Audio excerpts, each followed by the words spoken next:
Sim, tranquilo. Um debate interessante que nós que estamos modestamente tentando construir uma organização revolucionária independente, é um esforço que nós estamos fazendo já há bastante tempo, mas é um esforço que para nós é fundamental, é buscar aí a classe operária e apresentar um programa e uma bandeira e uma organização sem mancha do oportunismo, sem as manchas da capitulação às frentes eleitorais e à burguesia, sem nos confundir com isso. E para nós é fundamental essa construção de uma organização independente, revolucionária, socialista, né? E, na nossa opinião, identificada com o trotskismo desde o princípio, que é o que nós estamos tentando fazer. Então, participaríamos, com certeza, de um debate desse tipo. Tá? É isso. Obrigada, Bernardo. Então, agora aqui na minha ordem é Israel. Obrigado, Valéria. Gostaria que repita as perguntas, Israel, não? Claro. Respondo as perguntas de forma mais integradas. Começo pela pergunta de Lina, que creio que trata sobre a questão negra e o trotskismo. Bom, é fundamental. Hoje nós não temos como pensar uma revolução no Brasil, uma revolução nos Estados Unidos, uma revolução nos principais países do mundo, sem pensar na dinâmica de raça e classe.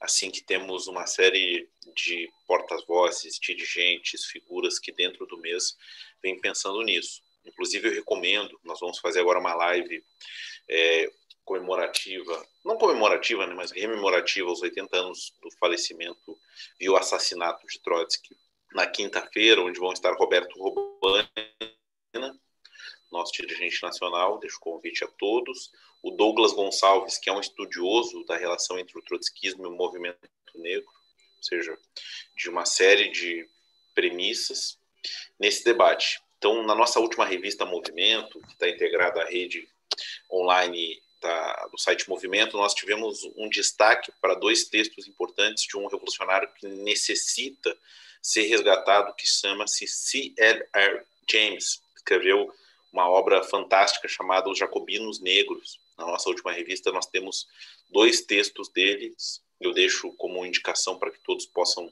usufruir e ler, e com certeza a Lina tem razão, a questão do negro e a questão da revolução, elas são indissociáveis, defendendo esse programa e essa bandeira, e acho que a rebelião de Minneapolis com George Floyd coloca isso. Não só no Brasil, agora nós temos uma série de ativistas do movimento negro em Portugal que estão sendo alvo de uma campanha de ataques e de ameaças por parte da extrema-direita, os nossos companheiros de uma série de organizações da esquerda portuguesa. Fizemos uma live agora, quinta-feira, com o companheiro Gil Garcia, do MAS.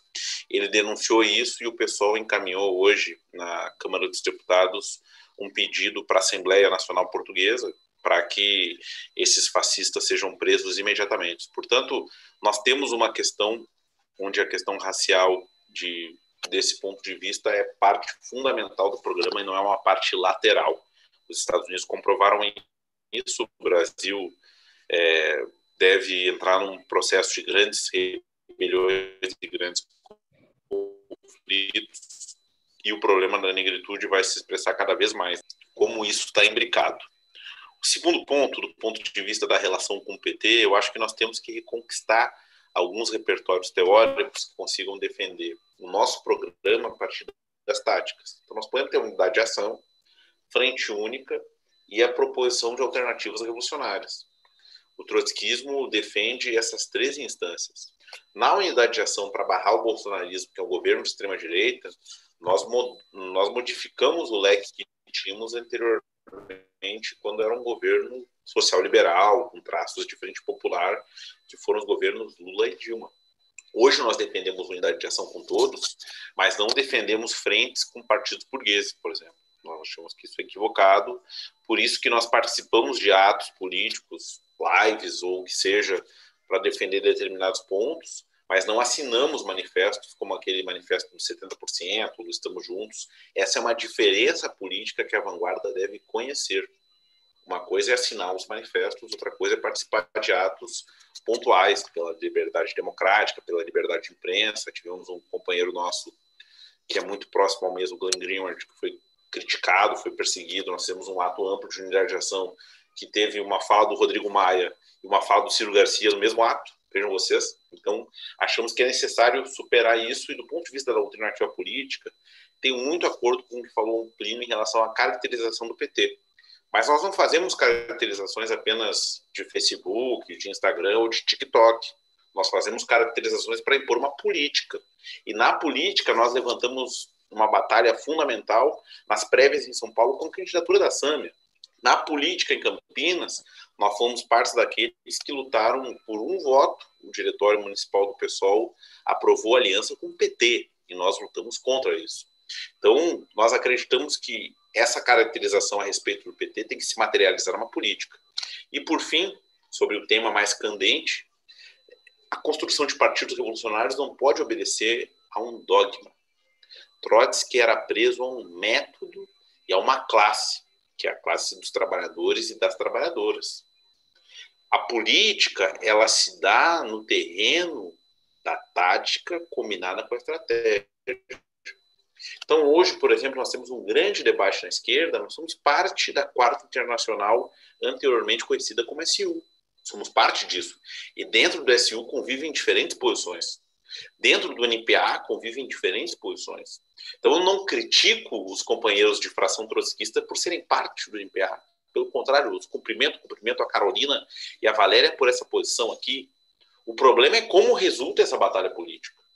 O PSOL é um projeto de superação do lulismo que está num debate que é quase um choque de trens, como falou o Plínio.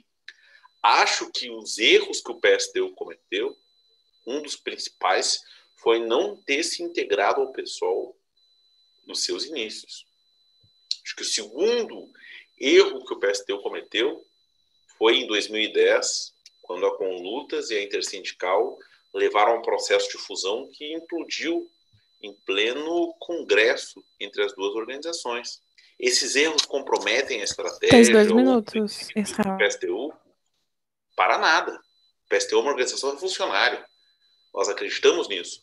Porém, deve servir para alertar todo um setor que o PSTU hoje perdeu uma parte importante dos seus quadros, dos seus militantes, das suas antenas na classe, que ingressaram no PSOL. Isso tem que haver uma explicação política e social. Por isso é muito importante que nós discutimos sem dogmas, sem construir uma visão idealizada da realidade e construindo a política concreta através de uma análise concreta e através de uma intervenção. O que une os diferentes convidados aqui é que nós somos organizações de combate. Portanto, nesse 1 minuto e meio que me falta, eu queria reforçar o chamado à unidade. Unidade em relação à Bolívia. Nós temos que construir uma frente única no Brasil que derrote o golpismo de Yanes na Bolívia, independente da direção do MAS. Isso é muito importante, porque parte dos imigrantes bolivianos são da classe operária, da classe trabalhadora, do setor têxtil aqui em São Paulo. A segunda tarefa, apoiarmos decididos as lutas que vêm pela frente. A greve do metrô foi um sinal. Quando o Altino falou no Bom Dia São Paulo, criticando os milionários, foi uma vitória política das posições trotskistas. Nós sentimos assim. A greve dos apps, quando o Galo, quando os companheiros, no 1º de julho, fizeram uma mobilização internacional muito importante. A greve em defesa da educação, que vem agora no CEP e em outros setores, que também tem um peso fundamental dos trotskistas. E o terceiro elemento é construir uma alternativa que construa não só um programa de problemas do movimento no Brasil, mas também que consiga colocar o stalinismo no lugar onde ele merece. Nós não podemos ter uma agitação de redes, por mais despolitizada que seja, que reabilite a figura daquele que foi o coveiro e principal responsável pelas contra-revoluções no século XX. Façamos, com nossas diferenças, com nossas leituras diversas da realidade, uma frente única para empurrar o stalinismo novamente para o lugar onde ele corretamente poderia estar, que é o Museu das Atrocidades da História.